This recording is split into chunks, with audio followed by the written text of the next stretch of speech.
Hi, this is Trisha. I'm in 2B Chemical Engineering, and this video is about building a resume you have zero experience for.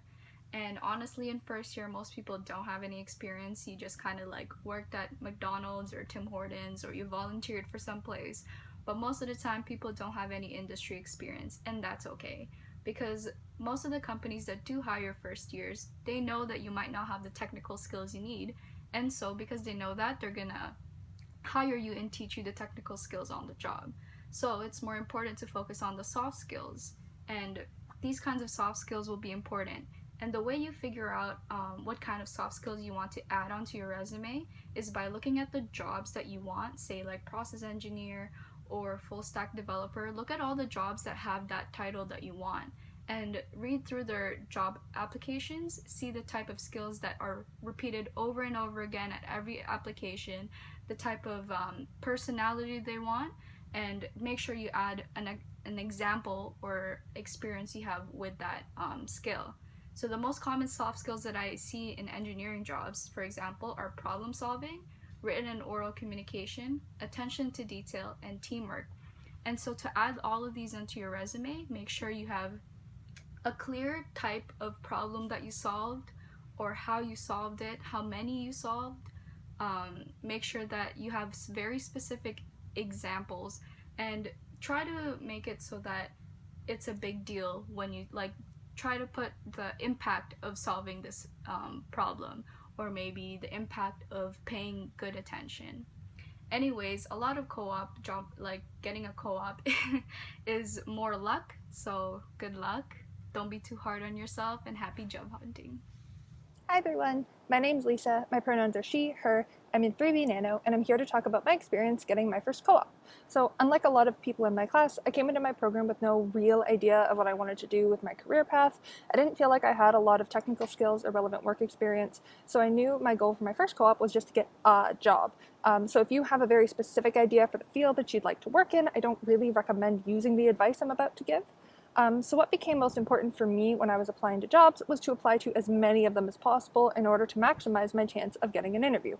So if you do this, you have to be sure that you're not submitting generic cover letters to get out more applications or to increase the quality of your application. A generic cover letter does not increase the quality of your application. In fact, it's more likely to do more harm than good. So make sure that if you're submitting cover letters, you either write a good one or you don't write one at all. So you should make sure you're only applying to jobs that you're willing to do, and it's a good idea to do a little bit of research in advance on the company that you're applying to. Just use a website like Glassdoor to do a quick Google search to see if there are any red flags about company culture or anything that would otherwise indicate it's not a company you'd actually enjoy working for. Beyond that, if you don't know what fields you'd like to work in, try to look for jobs that give you the opportunity to develop transferable skills, such as data analysis, software development, project management, computer-aided design, communication, presentation, and report writing skills, communication in an interdisciplinary environment, such as the ability to communicate with a tradesperson or a marketing specialist about your work, and the ability to conduct research. Looping back to what I said about company culture, once I'm in an interview, there are a few questions I like to ask my interviewer to make sure I don't land myself in an environment that I won't enjoy working in. I ask questions such as, how does your company onboard new employees? Will I mostly be working in a team or independently? And how does your company facilitate the professional growth and development of its employees? And this gives me a bit of an idea for how I'll be treated on that co-op. Hey guys, my name is Anki and I am a 2B mechanical engineering student at Waterloo. I just want to jump in and start talking about my past co-op experiences and what I learned from each of them. My first co-op job was as a maintenance planner at a small startup, and it was a very chemical engineering related job, and I learned a lot from this one co-op, and I wasn't even directly under an engineering department. I got a lot of practical exposure, and as an added bonus, because it was a startup, I got to work with every single person in the office.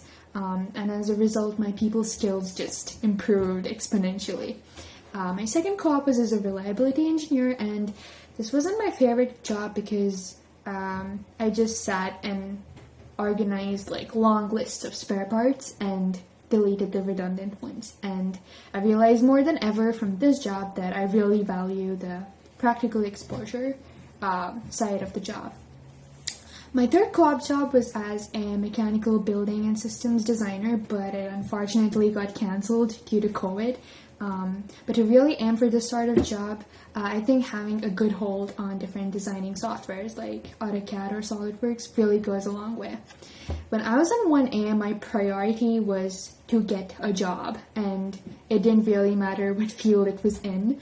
But now that I'm in 2B, I think it's slightly more clear to me that I really value or want to work in design-related jobs. But maybe in 3B, I might completely change my whole view. So I think co-op is really useful in this way because it gives you a chance to work across many different fields and find out what you absolutely don't like and what you do like, so that each of the skills that you absorb from every single one of your co-op, it just helps you in your final ideal job, and you do get it in the end.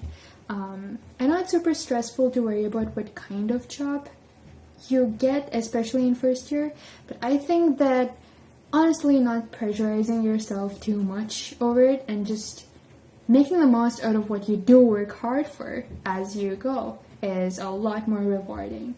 And that's it for me, guys, and I hope this was useful to you.